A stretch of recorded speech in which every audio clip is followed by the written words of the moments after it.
Bienvenue dans Share Your Power, le podcast qui réunit celles et ceux qui font bouger les lignes. À chaque épisode, des dirigeants et décideurs partagent leurs coulisses, leurs choix et leurs convictions sur les tendances du moment, les avancées technologiques et les actualités qui façonnent l'expérience client des grandes entreprises. Une discussion libérée, sans filtre, pour comprendre comment ils décident et comment ils passent à l'action. Bonne écoute. Bon, bienvenue Laurent. Merci. Première fois. Première fois. La première fois pour nous aussi. Ravi. Donc merci de te prêter au jeu. Avec plaisir. Nous, l'objectif, c'est d'interroger des experts du retail, des lieux de vie physiques.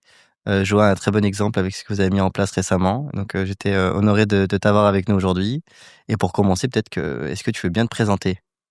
Oui, de façon assez simple. Je suis Laurent Lassiaz, j'ai 60 ans. J'ai une carrière qui était espacée dans 3 secteurs d'activité différents. J'ai commencé dans le fast-food, après j'ai évolué au Club Méditerranée et je suis dans les casinos où je suis maintenant le président du deuxième opérateur français qui s'appelle Joa. Joa comme jouer, oser, s'amuser.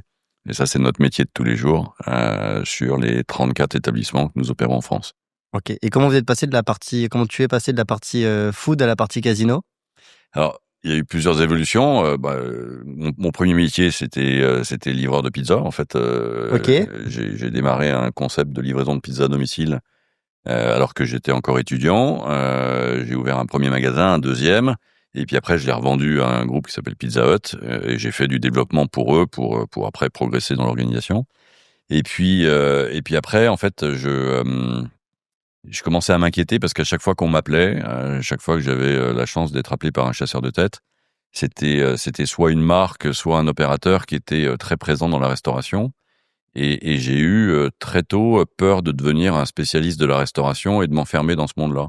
Et du coup, je disais à chaque fois, non, mais moi, mon métier, c'est de manager des gens, c'est de manager des centres de profit, c'est de faire du développement, mais c'est pas d'être un pro mondial, enfin d'abord français, puis après européen, puis après peut-être mondial de la restauration. Et je me voyais pas faire ça toute ma vie, même si c'était un sujet qui m'intéressait beaucoup.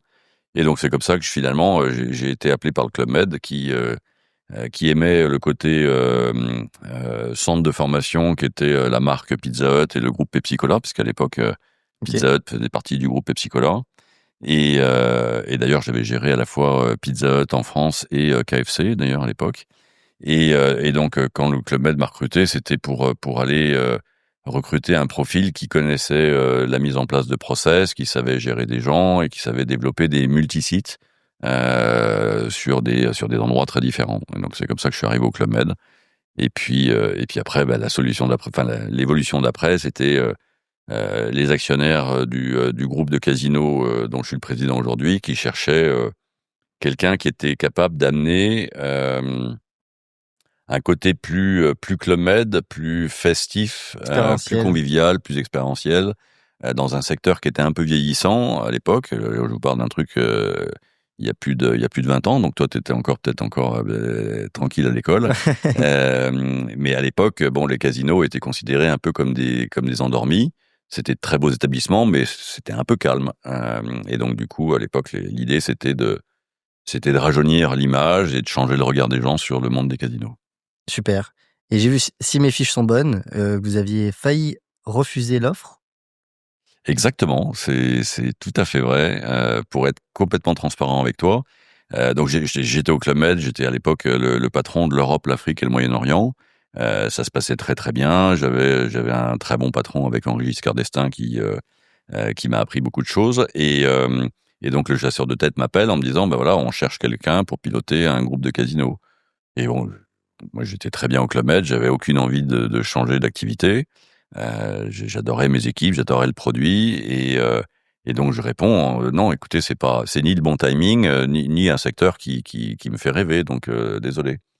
Et puis la même personne me rappelle 15 jours plus tard et me dit je sais que vous n'avez pas envie de changer de boulot, je sais que vous n'êtes pas ouvert à une évolution vers un secteur d'activité différent, mais quand même la personne qui mène la chasse de tête, c'est à l'époque il s'appelait Didier Vuchot, qui est le chairman Europe d'un très gros cabinet de chasse mondial. Et égoïstement, je raisonne en disant le job ne m'intéresse pas, mais le fait de rencontrer le chairman Europe d'un des plus gros cabinets de chasse mondial, Ça peut pas faire de mal à ma carrière. Et j'y suis allé vraiment comme ça, plus en mode opportuniste.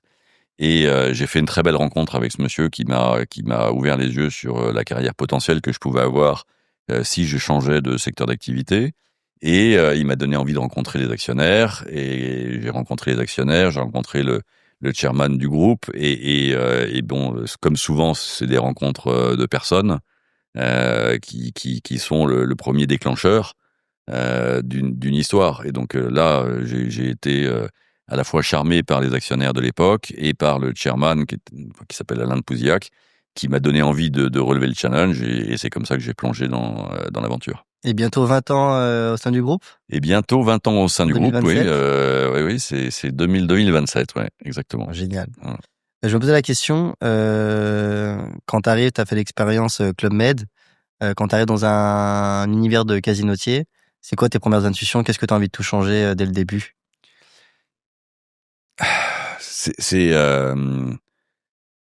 Déjà c'est toujours très intéressant et ça m'est arrivé à chaque fois que j'ai fait mes grands changements de carrière, c'est d'arriver dans un univers qu'on connaît pas, parce que et ça je pense que c'est un très bon enseignement, c'est que quand on change complètement de secteur d'activité, on est obligé d'écouter beaucoup sur les premières semaines pour apprendre. Donc on peut avoir plein d'idées, plein de convictions, plein d'idées de choses qu'on a envie de changer, mais comme c'est un secteur d'activité qui est nouveau, ça force quand même le respect et ça force l'écoute. Et ça, effectivement, quand je suis passé du fast-food à Club Med, je connaissais un peu parce que j'avais eu la chance de découvrir le club quand j'étais gamin avec mes parents, mais du coup, là, quitter le Club Med pour rentrer dans un univers qui est ultra codé, ultra réglementé. Sur les premières semaines, en fait, j'étais en mode observation, en mode écoute, pour bien comprendre les raisons pour lesquelles c'était un secteur qui n'avait pas bougé plus que ça, pour bien comprendre aussi s'il y avait des casinos qui bougeaient un peu plus qu'un autre, s'il y avait des opérateurs dans le monde qui étaient capables d'amener un peu d'innovation. Et bien évidemment, en arrivant du club, j'ai trouvé que c'était un petit peu tamisé, un petit peu coincé, un petit peu sombre, que ça manquait un peu de convivialité. Moi, j'arrivais d'un environnement où le tutoiement était la règle. Bon, bah là, même les équipes se vouvoyaient du plus haut niveau de l'entreprise jusqu'au plus bas. Et du coup, les codes étaient tellement différents. Donc, j'avais plein d'idées, mais j'ai quand même pris beaucoup de temps pour comprendre, pour apprendre, pour écouter à la fois les équipes, parce que quand on veut changer les choses, les équipes, quand elles ont 20 ans d'ancienneté dans un poste ou dans un métier, elles ont des idées, elles ont des frustrations, et donc c'est vachement important d'écouter ça. Et quand on pond une stratégie, de dire ok, mais je vais peut-être aller puiser beaucoup d'idées dans les équipes, et je vais peut-être essayer de lever les freins, lever les frustrations des équipes qui font ce métier-là. Et puis redonner aussi un peu de fierté à des gens qui travaillent dans un secteur d'activité qui est méconnu. Moi, j'ai vu une énorme différence. Je prends toujours le même exemple. Tu te rends dans un dîner avec des potes ou des gens que tu connais pas. Tu es le patron de l'Europe du Club Med. Voilà, tout le monde te dit ah ouais, c'est super et tout. Le même dîner avec les mêmes personnes. Tu fais quoi? Je suis président d'un groupe de casino. Le regard des gens est tout de suite très différent. Les premières questions qui sont posées sont tout de suite très différentes. Et donc, du coup, je me suis bien rendu compte qu'on avait un énorme travail à réaliser pour expliquer mieux notre métier, le transformer, et puis l'ouvrir davantage sur toutes les populations, tous les âges, tous les sexes, toutes les tendances, tous les goûts. Voilà. Génial, d'où le rebranding de Joa. Parce qu'avant, c'était Molliflore pour la contraction des deux cofondateurs, c'est ça? Exactement. Donc moi, quand je suis arrivé, je prends la tête d'un groupe qui s'appelle Molliflore. Molliflore, qui était effectivement, comme tu l'as dit, la contraction de deux noms de famille, de cousins qui avaient démarré l'aventure dans les Pyrénées-Orientales, dans la région de Perpignan. Et donc moi, j'arrive. Déjà, je me dis est-ce que c'est vraiment une marque? Donc on fait quelques tests. Personne connaît. En termes de notoriété, on était entre la colle et la moquette, hein, c'est niveau zéro. On fait des tests d'évocation auprès de certains consommateurs, clients, pas clients. Ça parle pas. Et la réponse des gens, c'est c'est potentiellement un parfum d'ambiance, un spray ou ou un truc de traitement pour la toilette féminine, enfin bon, des trucs qui n'avaient rien à voir avec notre métier. Et donc du coup, je suis assez à l'aise pour dire bon ben voilà, stratégiquement, il faut qu'on change de marque, faut qu'on fasse un rebranding total du groupe. Et c'est comme ça on commence à chercher des noms, et puis c'est comme ça qu'on arrive sur Joa, et qui collait tellement bien en fait à ce qu'on voulait faire, parce que quand on dit qu'on est dans ce métier-là et qu'on veut jouer, oser et s'amuser, c'est un bon résumé du challenge qui se propose à nous au quotidien. Génial. Et donc, du coup, plus loin que finalement le rebranding, derrière, vous changez aussi de stratégie sur la plupart des casinos. Oui, alors c'est en fait, il y a 34 casinos, il y a 34 stratégies avec la même colonne vertébrale, mais localement, il y a un marché qu'il faut adresser, il y a un contexte concurrentiel dont il faut tenir compte, il y a des habitudes régionales qu'il faut aussi respecter. Donc il y a une Joa sauce qu'on duplique partout en France, mais en tenant compte quand même des spécificités de certains établissements qui ont soit un ancrage historique, soit des propositions de produits différentes. Mais clairement, c'est aujourd'hui un groupe avec une volonté de travailler à la fois sur la marque, de continuer à faire progresser le parcours client, et surtout, et ça moi c'est ma mission depuis le début, c'est que je veux qu'à la fin, quand je passerai plus de temps avec mes petits-enfants qu'avec mes collaborateurs, je veux qu'on ait laissé une trace comme étant la marque qui a contribué à changer le regard des gens sur le monde des casinos. C'est ça mon objectif principal. Génial. Ok. Du coup, là, aujourd'hui, on s'aperçoit qu'il y a de plus en plus, on peut boire, on peut manger au casino, on peut, certains faire du bowling, il y a des spectacles. Aujourd'hui, sur le mix, on va dire, des revenus, c'est quoi? C'est 50% sur la partie casino, 50% sur le reste. Et c'est quoi l'objectif? Est-ce que c'est finalement faire du casino et du jeu un produit d'appel demain pour diversifier un maximum ou pas? Alors, il y a plusieurs... La vision, c'est d'avoir un lieu de vie, un lieu de rencontre, un lieu convivial, où bien sûr le jeu reste un élément indispensable, parce que nous on opère dans un métier où le régime, c'est le régime des délégations de service public, donc ce sont des appels d'offres publics, donc il y a une réglementation qui encadre notre métier.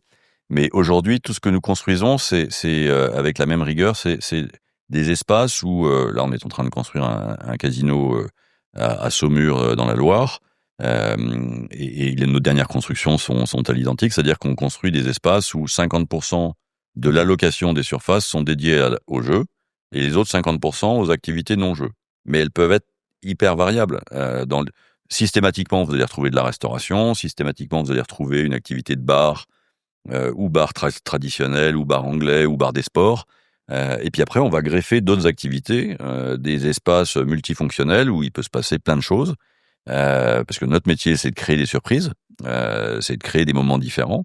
Et donc, du coup, l'idée, c'est de plus en plus donner cette teinte loisir à nos établissements, sachant qu'aujourd'hui, nos revenus sont encore très majoritairement issus du jeu. Tu me demandais la proportion. Aujourd'hui, on est sur du 70-30, 70 sur le jeu, 30% sur les activités de non-jeu. Mais sur les 2700 collaborateurs, nous avons plus de 50% des collaborateurs qui sont dédiés aux activités non-jeu. Donc okay. Ça prouve bien qu'on est en train de mettre beaucoup d'efforts sur ces activités-là, qui encore une fois peuvent être très différentes. C'est-à-dire que nous, le positionnement, c'est Joa, c'est des casinos, on appelle ça open génération. Donc nous, on s'adresse à tout le monde. Notre clientèle, c'est 50% d'hommes, 50% de femmes. Ça va de 18 à plus de 100 ans. En CSP, ça couvre toutes les CSP. Et donc, nous, notre challenge, c'est d'être capable de faire en sorte que ça soit un lieu de rencontre, un lieu convivial, pour des gens d'âges différents, de tendances différentes, et pas forcément au même moment de la journée, puisque forcément en journée, on va s'adresser à un public qui est plus un public d'aînés, donc des gens plutôt à la retraite, parce que les actifs, ils sont normalement au boulot. Et puis, plus on va avancer dans la semaine et dans la soirée, plus on va rencontrer un public beaucoup plus jeune. Et puis le week-end, c'est un lieu de fête. Donc le week-end, la clientèle est beaucoup plus jeune, elle est beaucoup plus festive, et on petit à petit s'impose comme un lieu un peu incontournable des moments importants de l'année. Là, on est au mois de décembre, donc forcément, les fêtes de fin d'année, c'est un vrai sujet. Bon, bah pour le réveillon, pour le 31, on vient d'attaquer le mois de décembre. La plupart de nos casinos sont déjà pleins sur l'élément phare du mois de décembre, qui est le réveillon du 31 décembre. Et du coup, ça prouve bien que les gens recherchent ce loisir de proximité et consomment le casino pas uniquement comme un hangar à machine à sous, mais comme un espace où on va s'amuser, créer du lien. C'est de plus en plus considéré comme un loisir de proximité, en fait. Génial. Ouais. Je me posais la question, je me balade souvent dans les casinos quand je suis à l'étranger. On a fait le CES à Vegas, on a fait un gros pour le Web Summit au Portugal, un gros casino juste à côté. Et je m'aperçois que de plus en plus, on enlève un peu les humains dans le casino, croupiers ou autres, pour mettre des machines, souvent. Donc, on imagine qu'il y a plus de rentabilité ou autre. Je me dis, est-ce que ça vient pas en contradiction? Moi, j'aime bien arriver, si on fait un blackjack ou joue à la roulette, avoir le croupier, avoir mes copains à côté, on joue un chiffre ou autre. Et j'ai l'impression que là, de plus en plus, ces casinos, on est tous face à une machine à jouer tout seul, au-delà de la partie food, etc. Est-ce qu'il n'y a pas parfois une dichotomie entre les casinotiers? Je sais pas pour exactement Joa. Comment vous positionnez sur cet élément-là? C'est une bonne remarque parce que pour moi le jeu, mais c'est ma vision, et je peux pas changer les habitudes de consommation de tous les gens, mais le jeu c'est quelque chose qui doit être partagé. Je prends l'exemple des paris sportifs. Les paris sportifs, souvent ça se fait avec des potes autour d'une table, autour d'une bière. On regarde le match de foot, on commente l'actualité sportive et puis c'est ce que je fais moi avec certains de mes collaborateurs ou avec mes enfants quand il y a des gros événements sportifs. Pour moi, les machines à sous, ça peut être pareil. Alors, ça ne va pas empêcher quelqu'un de jouer seul parce que c'est son bien truc. sûr, bien sûr. Mais je vais vous prendre un exemple. Joa a été le premier opérateur en France à installer massivement des sièges doubles devant les machines à sous. Et pourquoi on fait ça? Et pourquoi j'insiste en permanence quand on commande des sièges pour qu'on commande une majorité de sièges doubles? C'est parce que pour moi, on peut jouer à une machine à sous en couple, avec un pote, avec une copine. C'est quelque chose qui peut être une expérience de jeu partagée. Et c'est pareil pour les jeux de table électroniques, qui sont des produits d'appel ou de découverte des jeux traditionnels. Donc maintenant c'est des jeux de table du type roulette ou du type blackjack en mode électronique. Donc là c'est pareil, on installe des sièges doubles parce que c'est plus sympa d'apprendre à deux. On peut jouer avec des petites mises sans pour autant risquer la moitié de son salaire. Et in fine, c'est vrai que l'image d'un casino, c'est l'ambiance des jeux de table avec les jetons qu'on entend, avec les croupiers. Et nous, on continue de croire que c'est un segment de jeu qu'il faut continuer à développer. Parce que, in fine, dans l'imaginaire des gens, le casino, le petit côté magique, c'est pas juste la machine à sous. Et effectivement, se poser avec ses potes sur une table de blackjack, on peut passer un très bon moment, qui peut durer d'ailleurs assez longtemps, parce que c'est un jeu dans lequel on peut, entre guillemets, flotter assez longtemps, parce que le taux de redistribution est très élevé. On est de l'ordre de 97% quelque chose en taux de redistribution, donc on peut vraiment passer une belle soirée sur une table de blackjack. Souvent, nous on insiste beaucoup dans la formation de nos croupiers pour que soient des gens qui soient qui aient un bon savoir-être avant d'être des professionnels. Après, c'est notre métier de les former, mais on insiste beaucoup sur le savoir-être parce que le croupier, son job, c'est pas uniquement de t'envoyer des cartes. C'est de faire passer un bon moment. C'est de faire passer un bon moment. C'est de te féliciter quand tu sors un blackjack. C'est d'avoir la petite note d'humour. Et donc c'est un animateur. Bien sûr, c'est un croupier. Il y a une réglementation qui est hyper stricte. Mais moi, ce que je recherche dans ses yeux, dans ses gestes, c'est ce côté justement Géo du Club Med, parce que c'est comme s'il accueille à sa table des invités, quoi. Voilà. Moi, je me souviens à Vegas, on a fait quelques parties justement de blackjack, et les croupiers, c'est à l'américaine, donc ils mettent le show. Ouais. Dès que tu gagnes, ils célèbrent. C'est la fête. Ouais. Mais j'ai eu un petit peu une descente quand je suis arrivé en France et que j'en ai refait un. Là, c'est beaucoup plus lisse. Ouais. Limite, messieurs, vous avez gagné, faites doucement. Et je me dis, est-ce que c'est pas un truc un peu français, on doit faire attention? Est-ce que vous voulez pousser le côté un peu à l'américaine de vous avez gagné? Ça prouve qu'on a encore beaucoup de travail à faire, mais clairement, la voie qu'on cherche à dupliquer, c'est nous on peut être on peut être sérieusement professionnel. Le fun, c'est un métier sérieux. Mais ça n'empêche pas d'être très convivial. Ça n'empêche pas de faire de l'animation, de faire des petits jokes. C'est aussi ça notre métier. Les gens, ils viennent pas. Bien sûr, ils viennent chez nous pour tenter leur chance, mais ils viennent aussi pour couper un peu leur quotidien. Donc, c'est clairement la direction dans laquelle on souhaite aller. On est à Station F. Je peux pas ne pas te poser des questions sur l'IA. Tout le monde en parle tout le temps.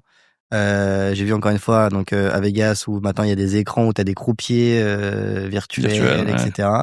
Est-ce que ça c'est quelque chose qui peut fonctionner en France? Est-ce que les clients sont demandeurs de ça? Moi je sais que c'est pas la vision que j'aimerais du casino, mais je suis pas le client le plus fidèle. Est-ce qu'on va tendre vers ça dans les casinos demain selon toi? Alors déjà au sein du groupe on utilise énormément l'IA, mais plus pour la partie je dirais back office, pour travailler sur une analyse plus fine, pour créer des visuels. Donc chaque département a ses habitudes, a ses outils et c'est ultra développé. Moi au quotidien je l'utilise tous les jours. Ça a remplacé mon Google, c'est mon compagnon. Mais in fine notre métier, quand on dit que notre métier c'est jouer, oser, s'amuser. C'est un métier où il faut aimer les gens. Nous, notre métier, on faut pas tous les métiers que j'ai faits, que ce soit la restauration, le Club Med ou maintenant les casinos. Mes collaborateurs, je peux pas avoir confiance dans un collaborateur, je peux pas miser sur un collaborateur si au départ il aime pas les gens. C'est un métier où il faut aimer les gens. Okay. Et nous, notre métier, c'est de créer du lien, de créer des moments d'émotion, et ça, l'IA, elle peut nous aider à réfléchir, elle peut nous aider à analyser des comportements clients, ce qu'elle fait déjà. C'est-à-dire que moi, quand je vais sur un casino, je demande une analyse de toute la base de données des clients club fidèles, leurs évolutions par statut, et voilà. Donc l'IA fait ce travail qu'avant je devais faire de façon un peu plus lente et laborieuse. Mais c'est plus pour moi un outil pour améliorer le parcours client, pour être plus en phase avec les attentes que quelque chose qui va révolutionner l'expérience client. On va l'améliorer par petites touches, mais je suis beaucoup plus sur des petits pas réguliers qu'une énorme transformation. Donc pas de croupier virtuel pour l'instant. Non, on s'amusera peut-être un peu avec ça. Voilà. Voir ce que ça donne. J'étais mon actionnaire est coté à la bourse de New York et donc bien sûr j'y vais de temps en temps. Donc on était à New York chez mon actionnaire Blackstone il y a 10 jours. On a eu une démo avec un robot qui vraiment, les progrès sont très très rapides, qui te salue, qui marche presque normalement, toutes les langues, qui parle toutes les langues, qui apprend hyper vite. Évidemment, on s'amusera avec ça dès qu'on pourra faire des tests. Mais à la fin, voilà, à la fin, l'humain, les gens qui viennent chez nous, certaines personnes vont chercher une vraie innovation, vont s'amuser un petit peu avec un croupier virtuel. Si c'est suffisamment abouti et que c'est marrant, on le fera. Mais in fine, pour les clients réguliers, le contact humain, il sera unique et il sera toujours très recherché. Une dernière question sur l'IA. Un peu comme les robots aujourd'hui, les modèles d'IA qui sont meilleurs que des humains sur les échecs. Est-ce que demain les IA pourront être meilleurs qu'un humain sur le poker, par exemple, et le jeu en ligne, est-ce qu'il peut demain être hyper en danger parce qu'une IA, quand elle va faire les probas pour jouer au poker, en fait, elle va rafler la mise à chaque fois?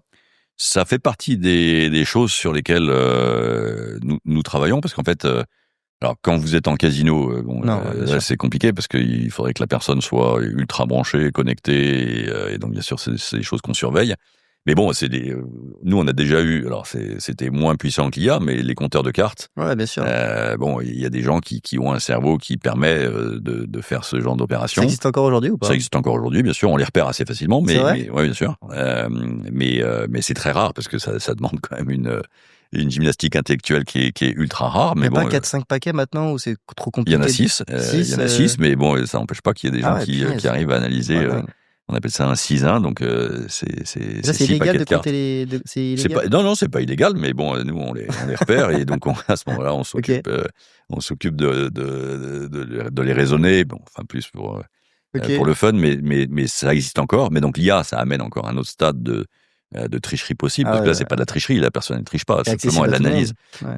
Ouais. Et donc là, pour le coup, je pense que les jeux en ligne sont plus en danger que les jeux physiques, parce que nous, tout est sous caméra, les gens sont filtrés à l'entrée, il y a une réglementation qui est ultra rigide. Ouais. Mais ça fait partie des choses qu'il faut avoir en tête, comme tous les métiers d'ailleurs. C'est de se poser la question, quand on parle avec quelqu'un, est-ce qu'on parle réellement avec une personne? Est-ce qu'on est vraiment en interaction avec un humain? Et ça va être des choses qui vont de plus en plus être des sources de surveillance, en tout cas, dans les prochaines années. Est-ce que c'est pas, finalement une opportunité pour vous, pour contrer un peu le jeu en ligne qui, aujourd'hui, récolte tous les jeunes sur leur plateforme? C'est-à-dire, en fait, si demain le poker n'est plus safe en ligne parce que n'importe qui peut faire des screenshots, l'envoyer à ChatGPT: «Dis-moi ce que je fais», est-ce que justement on n'aura pas envie de se retrouver dans un espace sécurisé, d'égal à égal face à un humain? Oui, Je sais pas, je vais trop loin ou oui, pas, mais non, mais ça fait partie des choses où il y a des moments où, quand on digitalise trop un parcours client, ou une relation, les gens ils réagissent de façon un peu brutale ou un peu négative. Je pense que notre monde, il est, moi, quand je définis en fait la vision à terme de ce qu'on essaie de faire, c'est, je dis qu'on évolue sur un modèle qui est de plus en plus un modèle, en anglais click and mortar. Donc c'est un mélange du digital et du physique, le digital. Donc ouais. bon, voilà. Bon, et on est de plus en plus là-dedans, et je pense que c'est un bon équilibre. Aujourd'hui, d'ailleurs, c'est assez intéressant parce que quand on regarde ce que les très gros opérateurs européens, et même mondiaux sont en train de mettre en place, c'est historiquement, il y avait des gens qui ne juraient que par les jeux en ligne, les pure players online. Exact. Ok. Et eux plutôt dénigraient d'ailleurs les opérateurs physiques. Et inversement, les Ouais, opérateurs bien physiques sûr, disaient mais non, classique. mais attendez, les gars, vous proposez un truc, il y a zéro expérience, il y a pas d'émotion. YouTube versus la Voilà, télé, voilà. Ça a été une guerre, pas une guerre, mais bon, chacun se ouais, bien sûr. jaugeait. Et maintenant, la plupart des opérateurs qui commencent à être des gros industriels, les physiques font des acquisitions sur des pure players online. Les pure players online font des acquisitions sur des pure players physiques. Parce qu'ils ont bien compris que le client, oui, il aurait toujours dans sa poche, demain dans sa lunette, demain peut-être dans son oreille, un assistant, un compagnon digital qui l'aiderait et qui lui faciliterait la vie de tous les jours. Mais pour s'amuser, il aura quand même envie Ouais. de boire des bières avec ses potes, de jouer, partager une partie de blackjack avec une bière à la main, Non, c'est avec sûr. un soda, de se lever, d'aller danser, de manger un morceau de pizza. Ça, il y a rien qui le remplacera. OK. Pour reprendre une dernière fois, les US, je sais que quand tu vas jouer là-bas, tu as alcool illimité, forcément, ça te fait rester plus longtemps, tu es plus euphorique. En France, je crois pas que ça soit trop le cas, sauf sur des grosses tables. Comment les casinotiers se positionnent? Est-ce que c'est plus par rapport à la législation, on évite? Est-ce que c'est pour éviter on purge un peu les gens qui viennent pour éviter que ce soit des gens aussi qui soient dans des situations? Comment positionner, En ce fait, sujet-là? c'est exactement comme le jeu. Nous, on part du principe que le jeu, ça doit être un jeu responsable, et c'est pareil pour l'alcool. Donc, OK. l'alcool, c'est vrai que ça désinhibe, c'est vrai que ça fait partie de la fête, mais comme le jeu, Ouais, bien sûr. il faut qu'il y ait des niveaux, il faut qu'il y ait des stades au-delà duquel c'est plus du jeu, au-delà duquel c'est plus juste une Ouais. fête, et ça devient un dérapage. J'avoue. Et du coup, nous, on forme nos équipes avec un peu les mêmes outils d'ailleurs. Ce sont les mêmes outils, les mêmes réflexes, les mêmes formations que nous dispensons à nos équipes pour encourager un jeu responsable, et on utilise exactement les mêmes modules pour OK. encourager un alcool Bien sûr. responsable. Et c'est la responsabilité d'ailleurs de la personne qui est derrière le bar de refuser de servir un client qui est déjà un peu fatigué. OK. Voilà. Et donc c'est pareil, c'est la responsabilité des gens qui sont sur le plancher de jeu que de détecter des gens qui sont en début d'abus de jeu et qui ont un comportement qui n'est pas un comportement Ouais, bien sûr, bien en sûr. mode convivial. Ouais, bien Voilà, sûr. Et puis voilà. c'est le but de jouer, Et c'est donc d'avoir moi, un moment. mon job, c'est de faire en sorte que mes clients passent des bons moments, Ouais, reviennent. J'ai pas envie des gens qui se trouvent en situation de dérapage. Je peux pas être ouais, bien partout, sûr. je peux pas être le flic de partout, je peux pas raisonner non plus tout le monde. Mais clairement, la stratégie, c'est d'avoir une politique de jeu responsable très ferme et une politique d'alcool responsable très ferme. Ce qui n'empêche pas d'organiser des méga fêtes dans nos établissements. Il y a quelques établissements qui sont dotés de bars festifs. Ouais, énorme. Vous allez au Sable d'Olonne, vous allez avoir 2000 personnes en fin de semaine Incroyable. qui dansent à l'intérieur du casino sur des terrasses extérieures. Vous êtes stéphanois, on citait le casino de Moron-les-Bains. Moron-les-Bains, le lundi après-midi, vous allez avoir des thés dansants. Donc ça, c'est une ambiance festive pour les gens âgés qui viennent danser des danses classiques. Mais vous allez Génial. avoir un autre soir, une soirée salsa, une soirée samba, une soirée années 80. Et puis, sans être à Tomorrowland, on aura une soirée électro en fin de semaine, quoi. Ok, Ouais. génial. Maintenant, tu le connais. OneFlash a développé un réseau de batteries portables en libre-service. Et quand on s'est lancé, nous, on a essayé d'observer les endroits où finalement les gens passaient du temps, avaient besoin de leur téléphone. Et on nous disait souvent, non, mais le téléphone est interdit dans les casinos. Et de plus en plus, aujourd'hui, tu vas dans un casino, à une table de poker, les gens sont avec leurs écouteurs, avec leur téléphone en train de regarder le match. Comment ça a évolué la place du téléphone? Encore là, au Portugal, justement, c'était interdit. En France, c'est plutôt autorisé. Comment ça a évolué? C'est quoi votre positionnement sur les téléphones? Bah, c'est compliqué d'interdire parce que pour beaucoup de gens, c'est le prolongement de la main, Ouais, le téléphone aujourd'hui, parce que ils peuvent être chez vous en train de s'amuser, mais être de garde pour le cabinet médical pour lequel ils bossent. ça, Ils peuvent être traders en train de suivre le cours d'une action ou d'une crypto-monnaie qui est en train de ouais. évoluer dans un sens ou dans l'autre. Ou la nounou Donc qui garde les ça me petits. semble compliqué de dire non, écoutez, vous rentrez dans un espace qui est complètement différent et vous éteignez votre téléphone. Mais c'est un peu comme les enfants à table ou dans un dîner de famille. Il faut que ça soit quelque chose qui soit utilisé de façon raisonnable. À une table de poker, quand les gens Ouais, sont non. des parties qui durent très très longtemps, qu'ils aient leurs écouteurs et qu'ils écoutent leur musique, je comprends. Bon, quand on joue sur une machine à sous, je suis pas bien sûr Ouais. qu'on puisse faire deux choses en même temps, mais non, interdire complètement, ça me paraît pas être la bonne voie. Mais là aussi, enfin, c'est toujours la notion d'être responsable, quoi, de dire. Je vous dis, c'est comme une table avec mes enfants. Voilà, s'il y a une urgence, ok, on prend son téléphone, mais s'il y a pas d'urgence, on profite du repas, quoi. Ok, Mm. hyper clair. Est-ce qu'il y a des questions est-ce qu'il y a des questions qu'on t'a jamais posées que t'aimerais qu'on te pose en entretien, en interview, sur toi, sur le groupe? Non, enfin parce que moi j'ai pas il y a pas de questions auxquelles je ne réponds pas. Donc en général les gens avec qui je discute connaissent la règle, donc ils se gênent pas pour me poser des questions agréables ou désagréables. Non, non, moi c'est ce que- moi évidemment je suis plus frais de la fin de ma carrière que du début. Hein. J'ai 60 ans, ça m'empêche pas de continuer à apprendre beaucoup de choses. Une visite comme celle d'aujourd'hui à Station F. Moi je me régale parce que j'apprends plein de choses, je découvre plein de choses, ça me fait penser à plein de choses, donc c'est du carburant. Et donc moi j'encourage tous les gens à comprendre que on n'a jamais fini d'apprendre, quel que soit notre âge, quelle que soit notre position. Et c'est ce que m'ont globalement appris tous les mentors que j'ai eu la chance de croiser.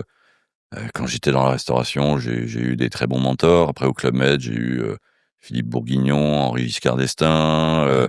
Après, j'ai eu Alain de Pouzillac. Et puis, mais tous ces gens-là, ils sont inspirants. Tous ces patrons que vous rencontrez, que tu rencontres toi dans ton métier, ils sont forcément inspirants. Ils ont des choses à t'apprendre. Faut écouter, faut partager. Et donc ça, c'est les leçons que moi j'essaye de partager avec mes équipes. Et puis après, il y a même quand on se pose et on s'enferme avec les équipes et qu'on essaye de créer des choses, de générer de l'innovation. En fait, ça c'est bien, mais là où moi où glaner le plus d'idées, c'est en étant curieux, en allant voir, et des choses qui n'ont rien à voir avec son propre métier. Si aujourd'hui on est capable d'innover chez Johor, si aujourd'hui on s'interdit aucun produit, aucune animation, c'est parce que on part du principe que le jeu, c'est quelque chose qui est ultra régulé, ultra encadré, et qu'à côté du jeu, on peut faire beaucoup de choses, et il n'y a pas de limite à ce qu'on peut créer pour continuer à créer du lien, continuer à surprendre nos clients, continuer à être le loisir de proximité préféré quand on est à la campagne. Et donc, on s'interdit rien. Et donc, c'est-à-dire que moi, quand je voyage, je pousse toutes les portes des magasins, je vais voir des choses, je pose des questions. Quand on propose un truc, je dis souvent oui. Bah, bien sûr, les trucs raisonnables. Et donc, ouais, moi, mon conseil, ça serait plutôt ça. C'est trouver les bons mentors et être curieux et partir du principe que, quelle que soit son étape professionnelle, même quand on est arrivé on est, je sais pas, un croupier, quand il est chef de table, c'est un très très bon niveau. Mais même chef de table, il peut continuer à apprendre des choses sur son métier de croupier. Un chef de cuisine, chef de cuisine d'un 3 étoiles, bon, il est au top niveau. Mais il continue de chercher, d'écouter, d'aller goûter des trucs, de s'inspirer de la déco d'un architecte d'intérieur pour créer une assiette qui sera en rupture avec ce qu'il fait d'habitude. Et puis dernier point, et ça c'est une valeur qui je trouve se perd, c'est le travail. Moi, pour arriver là, j'ai beaucoup travaillé. Je travaille encore beaucoup. Tous les gens que j'ai cités, les Henri Giscard d'Estaing, les Philippe Bourguignon, c'est des brutes de travail. Station F, créée par Xavier Niel. Xavier Niel, c'est une brute de travail. Hier, je déjeunais avec les deux créateurs de Winamax, qui est une référence française. On rigolait et compagnie, mais bon, le week-end, ils sont avec leur laptop. Ils déconnectent pas, ils travaillent, ils cherchent des idées, ils créent. Je pense que faut quand même avoir en tête que si on veut, je dirais, avoir un parcours professionnel qui a beaucoup d'ambition, derrière il y aura certes de la curiosité, certes, mais beaucoup de travail. Et donc du coup, ça c'est ce que j'ai appris et c'est ce que j'ai fait tout au long de ma vie. Génial. Moi, j'échange pas mal avec les directeurs de casino. Je suis très à l'écoute comme toi. Je pose beaucoup de questions. Et pour les jeunes qui nous écoutent, est-ce que tu pourrais leur dire ce que c'est beaucoup de travail, quoi? Les créneaux d'un directeur de casino. J'ai appris qu'il bossait très tard, le week-end. Oui, parce qu'en fait, notre métier, c'est nous, on est ouvert 7/7. Et les casinos s'ouvrent entre 9h le matin et 10h et ferment entre 3 et 4h. Donc, ça veut dire que si on veut être en mesure de croiser à la fois ses clients, qui sont des clients différents suivant les heures de la journée, mais également ses équipes, il faut qu'on soit présent sur ces différentes plages horaires. Alors, bien sûr, personne ne va faire 9h, 4h du matin, 7/7. Mais le job d'un DG de casino, c'est de s'organiser pour que dans son planning, il puisse couvrir sur l'ensemble de sa semaine un peu toutes les plages pour justement croiser à la fois ses clients et ses équipes qui sont en charge de ces créneaux horaires. Donc clairement, un directeur de casino, il travaille beaucoup plus que 35 heures, mais c'est sa maison. C'est un peu son business. C'est un mandataire social, donc c'est vraiment sa société. Et il est totalement libre, donc il peut faire une semaine hyper chargée, une autre semaine un peu plus cool. Il peut couper, aller faire un paddle ou emmener ses enfants. C'est un peu à lui de s'organiser, mais ce sont des métiers, comme souvent dans les métiers de l'hospitality, où il y a une charge de travail qui est assez forte, et c'est surtout un métier où on ne déconnecte pas, parce que vous avez beau être chez vous, votre casino dont vous avez la responsabilité, il est ouvert. Donc il peut y avoir un problème, il peut y avoir un événement qui démarre pas comme on a prévu qu'il démarre, il peut y avoir un spectacle qui est coupé parce qu'on a un problème technique, voilà. Donc il faut être vigilant. Hyper clair. Le casino dans 10 ans, ça donne quoi? Il ressemble à quoi en France? Je pense peut-être que le mot aura peut-être un peu disparu, parce que ça sera plus un lieu de vie, un lieu de fête où bien sûr le jeu sera toujours au centre du dispositif, parce que c'est cette industrie-là qui guide notre métier. Alors, je pense que ça sera un lieu que les gens considéreront comme un lieu incontournable dans le loisir de proximité. C'est-à-dire que aujourd'hui, je reprends le fameux exemple du dîner quand j'étais au Club Med, et le dîner quand j'étais patron d'un groupe de casinos. Aujourd'hui, le taux de pénétration des casinos sur la cible adulte, c'est 16%. Donc, le fameux dîner où vous avez 10 personnes, il y en a finalement qu'une sur 10 qui connaît vraiment ce qui se passe dans un casino. Donc, moi, ma mission, c'est de faire en sorte qu'il y ait de plus en plus de gens qui poussent la porte d'un casino, et pas uniquement d'ailleurs pour aller jouer, mais qui poussent la porte pour aller passer un moment avec ses copains, faire un enterrement de vie de garçon, un enterrement de vie de jeune fille, faire un point business plutôt que d'aller dans un hall d'un hôtel, d'aller dans un casino, parce qu'il y a plein d'endroits très sympas où on peut faire une réunion, installer son bureau, pourquoi pas demain, et héberger des startups dans une partie d'un casino où il nous reste de la place. Et puis voilà, donc que ça soit beaucoup plus naturel sur l'agenda de tout le monde, comme étant un lieu où on peut aller faire la fête, se restaurer, partager du temps, rencontrer des gens, travailler. Et c'est ce qu'on essaye de faire tous les jours. Faire en sorte que des gens qui sont pas des joueurs poussent la porte de l'établissement et découvrent que finalement, le jeu, c'est pas du tout ce qu'ils avaient imaginé.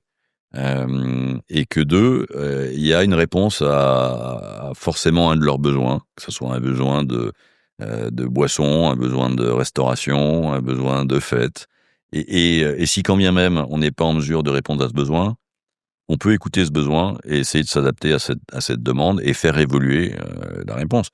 Moi, je me rappelle toujours, c'était justement à Montrond-les-Bains. Et j'étais en visite sur ce casino-là un lundi après-midi, et que je te le disais avant, lundi après-midi, c'était thé dansant. Donc thé dansant, faut imaginer le truc, parce que quand on dit ça, on se dit mais c'est un truc complètement ringard. Bah non, thé dansant à Moron, t'as 250-300 personnes. Ah, c'est une rencontre de dingue. Qui sont majoritairement sur la piste de danse, avec un orchestre qui vient une ou deux fois par mois. Et ces gens-là, mais toute l'après-midi, ils dansent et s'amusent. Okay. Et du coup, une fois, j'étais en visite et je passe à côté, et puis il y a une dame qui vient vers moi, et je suis habillé comme ça, donc pas de mal à repérer que j'étais sans doute quelqu'un de l'encadrement. Et elle me dit, monsieur, vous êtes le directeur? Je suis directeur de quelque chose, mais bon. Et elle me prend comme ça, elle me dit, mais monsieur, c'est pas vrai. Et je dis, mais c'est pas vrai quoi, madame? C'est pas vrai que vous allez arrêter les thés dansants? Je dis non, madame, non, je sais pas pourquoi vous me demandez ça, mais non, bien sûr que non. Il me dit, parce que vous savez, monsieur, c'est pour les gens de notre âge, donc elle avait 70 ans, 72 ans, pour les gens de notre âge qui veulent continuer à danser, à s'amuser, dans un lieu sécurisé, où on peut venir en journée, vous êtes le dernier endroit où on peut encore mettre une belle robe, venir s'amuser avec les copines, danser. Génial. Donc, s'il vous plaît, ne nous enlevez pas ça de notre vie. Donc voilà, c'est ça aussi notre rôle. C'est-à-dire que quand on parle de casino, tout le monde pense machine à sous, blackjack, roulette. Non, c'est encore une fois 50% de nos espaces sont dédiés pour accueillir des gens qui viennent. La dame de 72 ans se trémousser sur une piste de danse et valser et faire non pas son dernier tango, mais faire sa danse préférée. Et puis je vous dis, en fonction du jour de la semaine, il va y avoir une autre animation. On va héberger un match de boxe, on va héberger un défilé de mode, la présentation d'une voiture, il y a un concours culinaire. Il y a pas de limite à ce qu'on peut créer quand on a un espace. Et donc c'est ce qu'on encourage chez Joa. Voilà, dans nos valeurs, il y a l'audace. Donc l'audace, c'est de créer des événements qui répondent aux besoins des gens qui aujourd'hui ne mettent pas naturellement le casino comme un lieu de destination de leur loisir de proximité. Donc moi, mon job, c'est de faire en sorte que 100% des gens qui habitent dans 45 minutes autour de mon casino mettent le casino Joa comme un lieu de destination pour aller manger, dormir, danser, parce qu'on a des hôtels, jouer au bowling, créer un événement. Génial. C'est ça ma mission. Génial. Mais bon, j'ai 30 ans, mais j'ai vu déjà l'image des casinos changer. Là où c'était un peu interdit, un peu sombre, aujourd'hui, on a quand même changé, notamment avec tout ce que vous avez fait.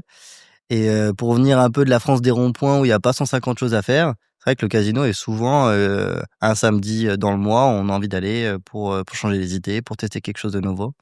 Donc bravo en tout cas pour ce que vous avez fait, pour ce que tu as fait. Merci. Comment s'est passé ce premier podcast? C'était très agréable, on est très bien assis, la qualité du son est très sympa.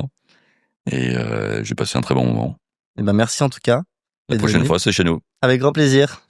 Merci beaucoup. À bientôt. À bientôt. Bye. C'est la fin de cet épisode. Merci de l'avoir écouté jusqu'au bout.